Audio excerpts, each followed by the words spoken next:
দিন প্রত্যেকটা নামাজে, প্রত্যেকটা রাকাতে আমরা আল্লাহর সাথে কিভাবে কথা বলতেছি, আর আল্লাহ আমাদের কথার জবাব কিভাবে দিতেছে। এই জন্য নবী করিম সাল্লাল্লাহু আলাইহি সাল্লাম বললেন, as-সালাতু মিরাজুল মুমিনিন, মুমিনের নামাজ হলো মেরাজ স্বরূপ। নবীজির নামাজ কি? মেরাজ স্বরূপ। নবীজি সরাসরি আল্লাহর সাথে মেরাজ করছেন, আর বান্দা জমিনে বসে প্রত্যেক দিন প্রত্যেক নামাজে আল্লাহর সাথে মেরাজ করতেছেন, কথাবার্তা বলতেছে। মুসলমান একটা দিনও চিন্তা করলেন না যে আমরা সূরা ফাতিহা করি, এটা রহস্যটা কি? এই রহস্য, বিস্তারিত রহস্য আমি সরকারে বললাম। এটা হলো সূরা ফাতিহার রহস্য। কেন প্রত্যেকটা নামাজে, প্রত্যেকটা রাকাতে, প্রত্যেক দিন প্রত্যেক ওয়াক্তে সূরা ফাতিহা আমরা পড়তেছি? কেন পড়তেছি? মুমিনের মেরাজ হইতেছে, আল্লাহর সাথে মুমিন কথা বলতেছে।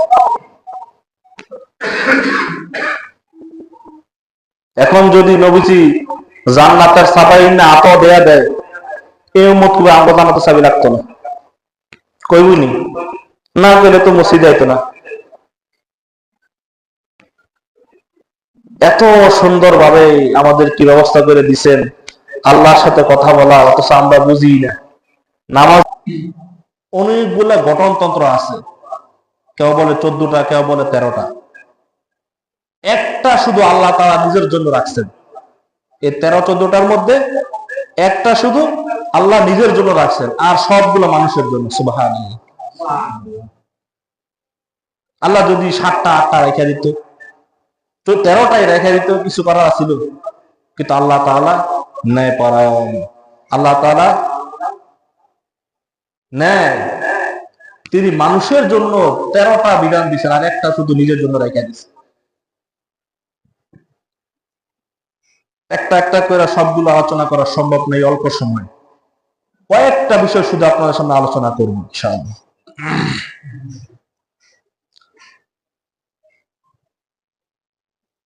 নবীকে আল্লাহ তাআলা দাওয়াত দিয়ে নিয়ে গেছেন মেরাজে।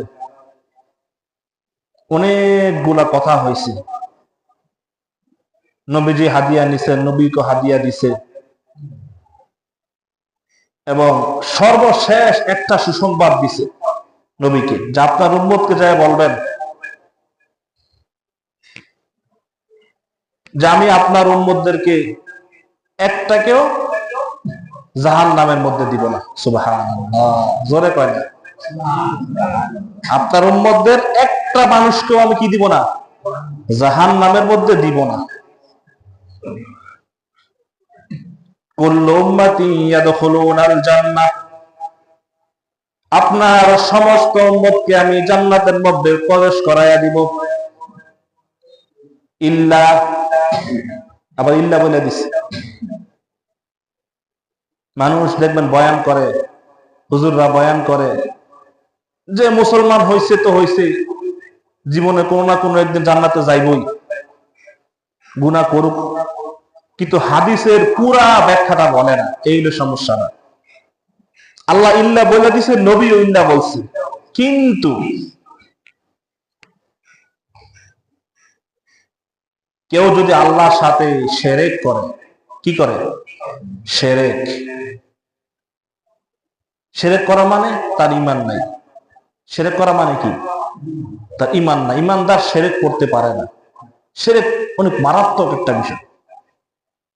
যারা মূর্তি পূজা করে,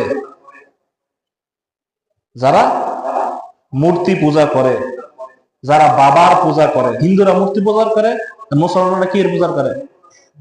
কথা কয় না, কিসের? বাবা করে না? করে তো।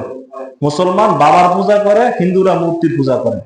হিন্দুরা মার পূজা করে, মুসলমান বাবার পূজা করে। ঢুকাই দিছে। যারা আল্লাহর সাথে শিরক করবে তারা বাদে। তো আল্লাহর সাথে শিরক তো ইহুদিরা করে, খ্রিস্টানরা করে, হিন্দুরা করে, বৌদ্ধরা করে, নাসারা করে, মুনাফিকরা করে, নামদারি মুসলমানরা করে। আল্লাহ তাআলা বলেন যারা আল্লাহর সাথে শিরক করবে তারা সবাই জান্নাতে যাবে। সুবহানাল্লাহ। নবীজি হাদিস বর্ণনা করতেছেন, কুল্লু উম্মতি ইয়াদখুলুনাল জান্নাহ ইল্লা মান আবা। নবীর কাছে ফেরেশতা দিয়া বার্তা পাঠাইছে, আপনার কাছে দুইটা জিনিস আল্লাহ তাআলা পাঠাইছেন, দুইটার থেকে যে কোনো একটা আপনি গ্রহণ করতে পারেন। এক নাম্বার, আপনার উম্মতের অর্ধেক জান্নাতে যাবে আর অর্ধেক জাহান্নামে যাবে। এক নাম্বার কি? আপনার উম্মতের অর্ধেক জান্নাতে যাবে আর অর্ধেক জাহান্নামে যাবে।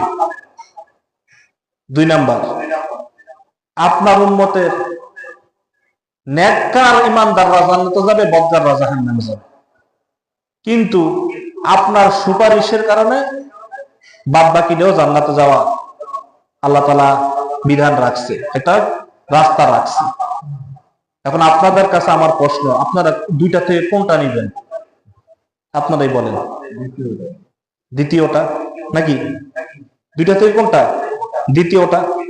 আল্লাহ নবী দ্বিতীয়টাই নিছে, যে আমার উম্মতের নেককাররা জান্নাতে যাবে, বদকাররা জাহান্নামে যাবে, কিন্তু নবীর সুপারিশের কারণে আবার আল্লাহ তাআলা জান্নাতে নিয়ে যাবে।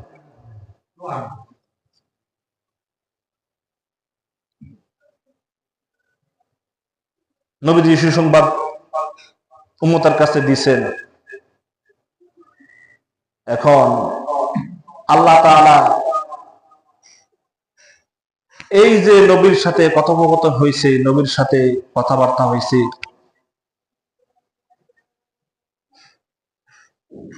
নবীকে আল্লাহ তাআলা নিরাশ করেন না, যে ও নবী, ও আমার হাবিব পয়গম্বর, আপনি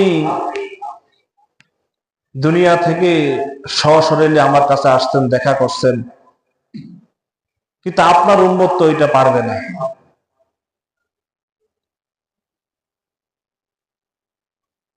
তা আল্লাহ তাআলা নবীকে বলছিলেন, যান,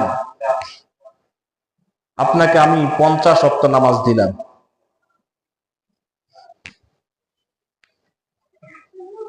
তো নবীজি সাল্লাল্লাহু আলাইহি ওয়াসাল্লাম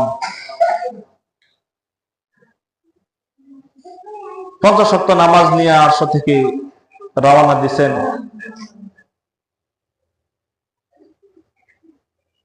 যাওয়ার সময় প্রত্যেকটা আসমানে প্রত্যেকটা নবী আছে, প্রত্যেকটা আসমানে একজন একজন করে নবী আছে, সবার সাথে দেখা সাক্ষাৎ হয়েছে, 2 রাকাত নামাজ পড়ছে, বহুত লম্বা ইতিহাস। তো আসার সময় আবার নবীদের সাথে সাক্ষাৎ, তো মুসা আলাইহিস সালামের সাথে সাক্ষাৎ হয়েছে। তো মুসা আলাইহিস সালাম নবীকে বলতেছেন, আল্লাহ তাআলা আপনাকে কি দিছে, কি নিয়ে আসতেছেন? যে আল্লাহ তাআলা আমার উম্মতের জন্য আমাকে 50 ওয়াক্ত নামাজ দিছে। মুসা আলাইহিস সালাম বলেন, ও হাবিব, আপনার আগে আমি এই দুনিয়ার মধ্যে ঘুরে আসছি, এই দুনিয়ার মানুষ যে কেমন এটা আমি আপনার থেকে একটু বেশি জানি নাকি? মুসা আলাইহিস সালাম বলতেছে, ও হাবিব, আমি আপনার আগে দুনিয়া থেকে ঘুরে আসছি, দুনিয়ার মানুষ যে কেমন, তারা যে 50 ওয়াক্ত নামাজ পড়তে পারবে এটা খুব ভালো করে জানি, আপনি আল্লাহর কাছে আবার যান। তো মুসা আলাইহিস সালাম কথা শুনে তো ঠিকই তো আছে, উনি তো দুনিয়ার মানুষ, আমি যদি অবস্থা দেখে আসছি, আমার আগে তো আরো বর্বর ছিল, তিনি তো আরো অবস্থা বেশি খারাপ যেটা দেখে আসছে। মুসা আলাইহিস সালামের কথা শুনে আল্লাহ নবী আবার আল্লাহর কাছে গেছেন দরখাস্ত নিয়ে, আল্লাহ আমার উম্মত 50 ওয়াক্ত পড়তে হবে। নবী দরখাস্ত, আল্লাহ ঠিক আছে যাও, 5 ওয়াক্ত কমাই দিলেন, 45 ওয়াক্ত। আবার মুসা আলাইহিস সালামের কাছে দেখা, আল্লাহ তাআলা কি কমাইছে? আল্লাহ তাআলা 5 ওয়াক্ত কমাইছেন। আরে নবী জীবনে পারতো না, আবার যান। আবার গেছে, আবার 5 ওয়াক্ত কমাইছে, আবার আসছে। এইভাবে করতে করতে 9 বার, কয়বার? 9 বার আল্লাহ তাআলার কাছে দরখাস্ত দিছে, আল্লাহ তাআলা 9 বারই 5 ওয়াক্ত কমাইছে। কয় ওয়াক্ত রইছে? 5 ওয়াক্ত রইছে, 45 ওয়াক্ত মাফ হয়ে গেছে। তো নবম বারে যখন মুসা আলাইহিস সালামের সাথে দেখা, মুসা আলাইহিস সালাম করতেছে 5 ওয়াক্ত পারতো না, আবার যান। আল্লাহ নবীকে, না, আল্লাহ তাআলার কাছে 9 বার গেছি, 9 বার আল্লাহ তাআলা 5 ওয়াক্ত করে কমাইছে, এখন যদি এই 5 ওয়াক্ত যদি কমায় নাই, তা আল্লাহ তাআলা আল্লাহ তাআলার সাথে যে আমার উম্মতের যে সম্পর্ক, যে মহাব্বত, নামাজের মাধ্যমে যে সম্পর্ক হবে, কথাবার্তা হবে। আমার তো মেরাজে কথা হয়েছে, কিন্তু আমার উম্মতের তো নামাজের মধ্যে কথা হবে। আমার উম্মত তো আল্লাহর সাথে কথা বলা থেকে বঞ্চিত হয়ে যাবে। আমি আর কমাইতে পারি। আল্লাহ তাআলা ওহী পাঠায় বলে দিচ্ছেন, ও নবী, আপনার 9টা দরখাস্ত কবুল করছি, আর দরখাস্ত কবুল করুন না। সুবহানাল্লাহ। 5 ওয়াক্ত নামাজ নিয়ে আসছে।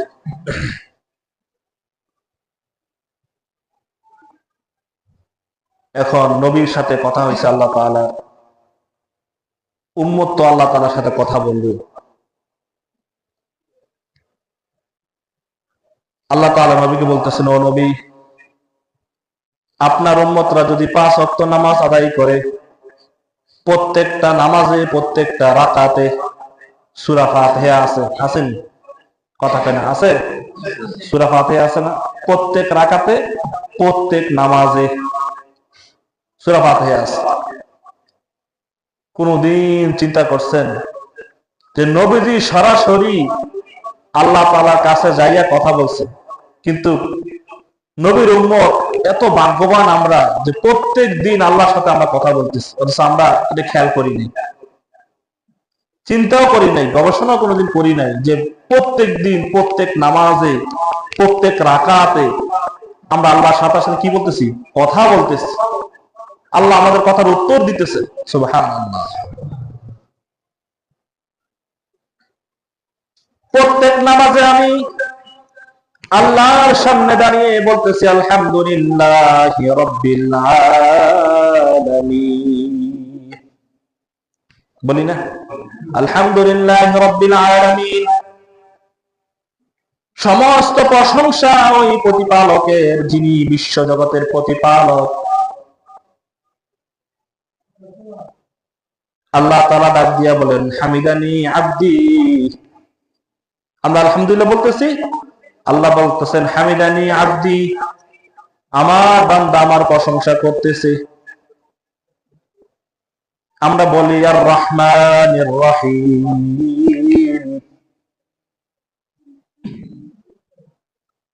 আল্লাহ ডাক দিয়ে বলেন, ইসনা আলাইয়া আব্দি,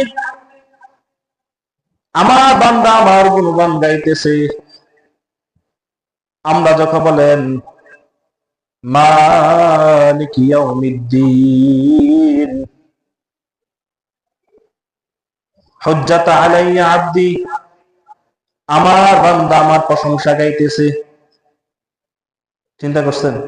আমরা এখানে দাঁড়ায় বলতেছি আলহামদুলিল্লাহি রাব্বিল আলামিন, আল্লাহ ওইখানে ডাক দিয়ে বলছেন হামিদানি আব্দি, আমার বান্দা আমার প্রশংসা গাইতেছে।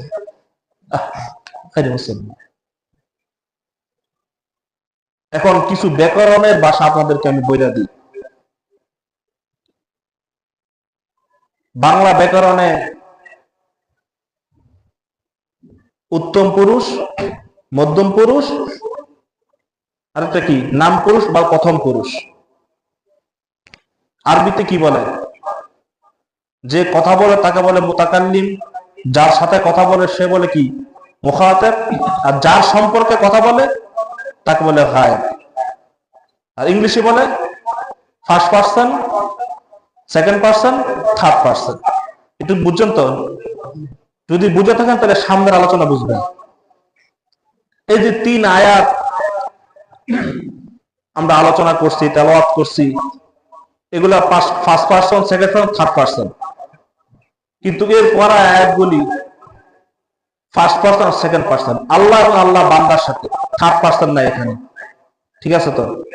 শুধু আল্লাহ তার বান্দার সাথে কথা হবে। প্রথম 3 আয়াত আলহামদুলিল্লাহি রাব্বিল আলামিন, আর রহমানির রহিম, মালিকি ইয়াউমিদ্দিন। এই 3 আয়াতে first person, second person, third person লাগছে। মানে আলহামদুলিল্লাহি রাব্বিল আলামিন, সমস্ত প্রশংসা ওই আল্লাহ, মানে ওই আল্লাহ, মানে third person. First person, second person, third person. বুঝছেন তো? মানে আলহামদুলিল্লাহি রাব্বিল আলামিন, আর রহমানির রহিম, মালিকি ইয়াউমিদ্দিন। First person, second person, third পারসন। এর পর আয়াত থেকে ফার্স্ট পার্সন আর সেকেন্ড পার্সনের, থার্ড পার্সন নেই, সরাসরি আল্লাহর সাথে। কি বলে? ইয়াকা না'বুদু ওয়া ইয়াকা নাস্তাঈন। ইয়াকা না'বুদু, আপনার ইবাদত করি, ওয়া ইয়াকা নাস্তাঈন, আপনার কাছেই সাহায্য চাইতেছি, আপনার কাছেই পানা চাইতেছি। আল্লাহ বলেন, কি পানা চাইতেছস? আমার কাছে কি সাহায্য চাইতেছস?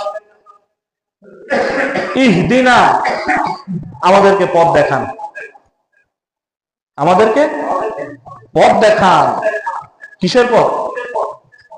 ইহদিনাস সিরাতাল মুস্তাকিম, ওই পথ দেখান যেই পথ ধরে আমি আপনার জান্নাতে সরাসরি ঢুকে যেতে পারি। আল্লাহ তাআলা ডাক দিয়ে বলেন, ও বান্দা, তুই আমার কাছে পানা চাইতেছিস, আমার কাছে সাহায্য চাইতেছিস, যা আমি তোকে দিয়ে দিলাম, আমার জান্নাতের রাস্তাটা তোকে দেখাইয়া দিলাম। চিন্তা করছেন কোনদিন প্রত্যেকটা নামাজে, প্রত্যেকটা রাকাতে আমরা আল্লাহর সাথে কিভাবে কথা বলতেছি, আর আল্লাহ আমাদের কথার জবাব কিভাবে দিতেছে? এই জন্য নবী করিম সাল্লাল্লাহু আলাইহি সাল্লাম বললেন, as-সালাতু মি'রাজুল মুমিনিন, মুমিনের নামাজ হলো মেরাজ স্বরূপ। নবীদের নামাজ কি? মেরাজ স্বরূপ। নবীজি সরাসরি আল্লাহর সাথে মেরাজ করছেন, আর বান্দা জমিনে বসে প্রত্যেক দিন প্রত্যেক নামাজে আল্লাহর সাথে মেরাজ করতেছেন, কথাবার্তা বলতেছে। মুসলমান, একটা দিনও চিন্তা করলেন না যে আমরা সূরা ফাতিহা পড়ি, এটা রহস্যটা কি? এই এটা রহস্য, বিস্তারিত রহস্য আমি শর্টকাটে বললাম। এটা হলো সূরা ফাতিহার রহস্য। কেন প্রত্যেকটা নামাজে, প্রত্যেকটা রাকাতে, প্রত্যেক দিন প্রত্যেক ওয়াক্তে সূরা ফাতিহা আমরা পড়তেছি? কেন পড়তেছি? মুমিনের মেরাজ হইতেছে, আল্লাহর সাথে মুমিন কথা বলতেছে। এখন যদি নবীজি জান্নাতের চাবি না আতো দেয়া দেয়, এই উম্মত কইবে আমরা জান্নাতের চাবি লাগতো না, কইবনি না, কইলে তো মসজিদে আইতো না। এত সুন্দর ভাবে আমাদের কি ব্যবস্থা করে দিছেন আল্লাহর সাথে কথা বলা, অথচ আমরা বুঝি না, নামাজই পড়ি না। as-salatu miftahul জান্নাহ, নামাজ হলো জান্নাতের চাবি, হাতে ধরাই দিছে। এখন যদি আপনি না নেন, কিচ্ছু করার নাই। ওই যে দুই দল,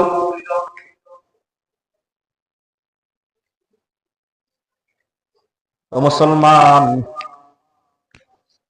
নামাজ আমাদেরকে মেরাজ স্বরূপ বানাইয়া দিছেন। নামাজ দ্বারা আমরা প্রত্যেকদিন আল্লাহর সাথে কথা বলতেছি, আল্লাহর সাথে সাক্ষাৎ করতেছি। যারা ওই ধ্যান নিয়ে, ওই খেয়াল দিয়ে নামাজ পড়ে, তারা বুঝতে পারে যে আমার প্রত্যেকটা আয়াতের জবাব আল্লাহ তাআলা দিতেছেন, প্রত্যেকটা সেজদা আল্লাহ তাআলা দেখতেছেন, প্রত্যেকটা রুকু আল্লাহ তাআলা দেখতেছেন। আমি যে আল্লাহর সামনে দাঁড়াইছি এটা অনুভব করতে পারে যারা দেন খেয়াল খুশু খুজুর সহিত নামাজ আদায় করে।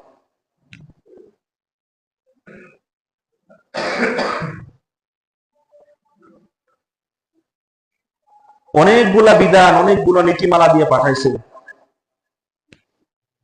এগুলা কোরআনুল কারিমে বিস্তারিত ভাবে আসছে।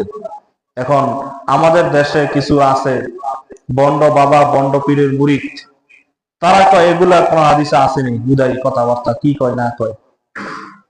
তো যেগুলা কোরআন হাদিসে নাই, মানে কোরআনে নাই, মানে আল্লাহ বলছে কোরআনে, নবী বলছে হাদিসে। নবীর কথা কি? হাদিস। আল্লাহর কথা কোরআন। তো কোরআন হাদিসে যেটা নাই দেখি আমরা বলি। সূরা বনী ইসরাইলের এই নীতিমালাগুলি, এই গঠনতন্ত্র গুলা নবীর মাধ্যমে আল্লাহ তাআলা উম্মতের মধ্যে জানায় দিয়েছে। এক নম্বর আল্লাহ বলতেছেন, ওয়াকাদা রাব্বুকা আল্লা তা'বুদু ইল্লা ইয়্যাহ, وقضى ربك ألا تعبدوا إلا إياه وبالوالدين إحسانا। ইবাদত কার করবা? কথা কেন, ইবাদত কার করবা? আল্লাহ। এই একটা মাত্র বিধান, এটা আল্লাহ নিজের জন্য রাখছে, আর বাকি 13টা মানুষের জন্য দিয়ে দিছে। ইবাদত করবা একমাত্র আল্লাহ তাআলার জন্য। ইবাদতের মধ্যে কোনো শরীক রাখা যাবে না, কোনো শিরক করা যাবে না। শিরক কি? সেজদা আমরা আল্লাহকে দেই, আল্লাহর সামনে মাথা নত করি।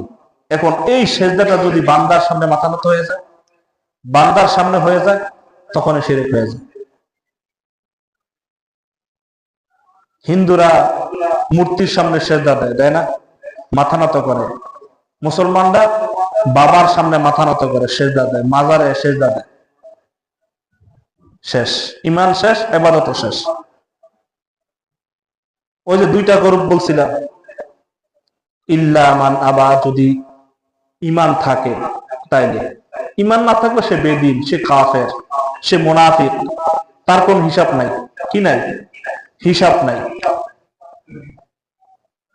এখন বলতে পারেন যে হুজুর, আপনি তো বলছেন যে কিয়ামতের দিন সর্বপ্রথম নামাজের হিসাব হবে, সবার হিসাব হবে। যার ঈমান আছে, যার ঈমান আছে তার হিসাব হবে। যার ঈমান নাই তার কোনো হিসাব নাই। সরাসরি ওই যে রূহটা বাইর হয়ে যাবে, হয়তো ইল্লিনে নাহলে সিজ্জিনে, ওই সময় ফায়সালা হয়ে গেছে। যাদের রূহতে জান্নাতে লয়ে যাব তাদের হিসাব নিকাশ আছে, আর যাদের রূহ ডাইরেক্ট জাহান্নামে লয়ে যাব ওর হিসাব নাই। সে বেদিন, কাফের, তার তো ঈমানে না, তার হিসাব নেই, বিনা হিসাবে জাহান্নামে। বুঝছেন তো? বিনা হিসাবে জাহান্নামে, তার কোনো কি নাই, হিসাব নাই। যার ঈমান আছে তার হিসাব হবে, তার নামাজের হিসাব সর্বপ্রথম নেবে। যার কি আছে? ঈমান আছে। এই মৃত্যু হওয়ার পরেই সিদ্ধান্ত হয়ে যায়।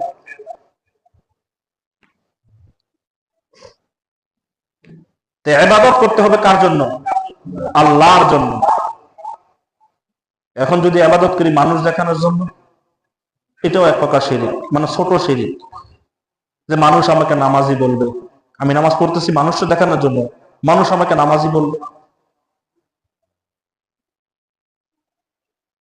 মানুষ ঠেকায় করে নামাজ পড়ে মাঝে মাঝে, যে বয়স হয়ে গেছে, এখন যদি ঘরে বসে থাকি, নাতিরা ছেলে মেয়েরা দূর বয়স হয়ে গেছে, ঘরে বসে রয়েছে, নামাজ যান। এই শর্মে নামাজ পড়ে কেউ। আবার কেউ নামাজ পড়ে যে মুখে দাড়ি রাখছি, পাঞ্জাবিও গায়ে দেই, টুপিও মাথার দেই, যদি নামাজটা না করি মানছে কি কইব, এই ঠেলায় আসে। আবার চিন্তা করে যে নামাজ আজান, মসজিদে আজান দিয়া লাইছে, সাধারণে কেমনে বইয়া থাকি, বয়স হয়ে গেছে, মানুষের দেখলে শরম দেয়, সেই ঠেলায় নামাজ আয়। কয়েক প্রকার। এগুলা কি? ছোটখাটো শিরক, মানে মানুষ দেখানোর জন্য, মানুষের ভয়ে, মানুষ কি বলবে এই ভয়ে নামাজ আয়। এখন নামাজ কি পড়ে আল্লাহ মাবুদে জানে, আর সে জানে। এই যে বলি, হ্যাঁ কত বছর ধরে নামাজ পড়তেছেন, নিজের মন মতনই পড়তেছে নাকি? নিজের মন মতন পড়ে, যে ওই দেখছি বাপ মায় পড়ছে, দাদারা পড়ছে, কেমনি পড়তেছে। কি পড়তেছে? নামাজের কি বিধান, ওয়াজিব, সুন্নত, নফল, ফরজ আছে না নামাজে? আমার কি ওয়াজিব গুলি আদায় হইতেছে কিনা, ওয়াজিব গুলি আদায় হইতেছে কিনা, নামাজ কখন হইতেছে, কখন ভাঙ্গা যাইতেছে, খবর নেই। শরম লাগে, বলে শরম লাগে। এই যে কই বসেন, একটু বসেন, নামাজটা শিখেন, সূরা কেরাত গুলি শিখেন, এত কষ্ট করে আসেন, যেমনি হোক আসেন তো, ঠান্ডা পানি দিয়ে উজু করে গোসল করে আসেন তো মসজিদে, একটু নামাজটা শিখেন তো। মসজিদে এত কষ্ট করে আসতেন, আল্লাহর সামনে দাঁড়াইতেছেন। আরে ভাই, এখানে তো আপনার লজ্জার কিছু নাই। বয়স কম বেশি হোক, মায়ের কোল থেকে খাটিয়া পর্যন্ত, মায়ের কোল থেকে খাটিয়া পর্যন্ত পুরোটা সময় শিক্ষার সময়, আল্লাহ তাআলা শিক্ষার জন্যই পাঠাইছে। লজ্জার কি ভাই? আপনাকে তো মাদ্রাসা যাইতে পেতেছি না, মসজিদে বসেন, তো নামাজটা শিখেন। আপনি আল্লাহর সামনে দাঁড়াইছেন, লজ্জা তো করা যে হ্যাঁ আমি খারাইছি, মানে বোবার মতন নামাজে খারায় কি পড়তে হয় না পড়তে হয়, কিভাবে নামাজ পড়তে এটাও জানি না। তো এই জায়গায় আপনার লজ্জা করতেছে, কিন্তু যখন কাল কিয়ামতের দিন কোটি কোটি মানুষের সামনে দাঁড় করাই দিব, তখন কি হবে? সেখানে তো আপনার নিজের আপন স্ত্রী থাকবো, ছেলে মেয়ে থাকবো, আত্মীয় স্বজন থাকবো, পাড়া প্রতিবেশী থাকবো, হাজার হাজার লক্ষ লক্ষ মানুষ থাকবো, তখন লজ্জা করতো না? এখন চোখের লজ্জা, আপনি হুজুর কাছে বসেন না, কোন জায়গায় বসে নামাজটা শিখেন না, সূরা কেরাত গুলো শিখেন না, আহা কি জবাব দিবেন? সর্বপ্রথম নামাজের হিসাব হবে নামাজটা আগে ঠিক করে। লজ্জার কিছু নাই যে হুজুর আমার তেলাওয়াত গুলি, আমি যে সূরাগুলি পড়ি সূরাগুলো হইতেছি, আমি যে রুকু সিজদা করতেছি রুকু সিজদা গুলো হইতেছি কিনা, আমি যে ওযু করে আসলাম আমার ওযুটা কিভাবে ওযুটা করে, ওযুর মধ্যে সুন্নত আছে ফরজ আছে, আমি যে গোসল করে আসছি গোসলের মধ্যে সুন্নত আছে ফরজ আছে।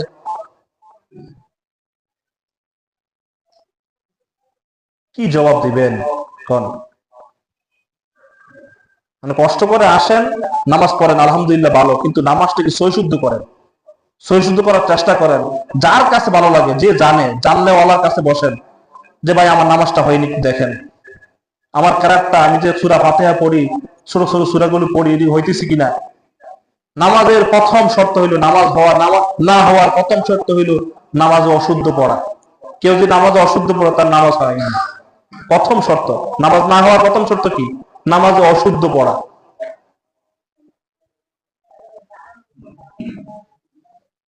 আমার অজু কখন আসতেছে কখন যাইতেছে, অজু ভাঙার কারণগুলো কি, কি কি কারণ অজু ভাঙ্গা যায়, এগুলো যদি না জানেন না শিখেন, কি জবাব দিবেন? এগুলো তো আপনার উপরে ফরজ, এগুলো আর হুজুরের উপরে না।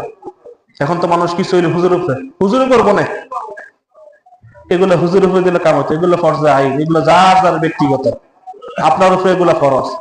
এই ছোটখাটো মাসালা গুলি, ছোট বড় সূরা গুলি, চলতে ফিরতে যা লাগে এগুলো অর্জন করা ফরজে আইন প্রত্যেকটা মুসলমান নরনারীর উপরে।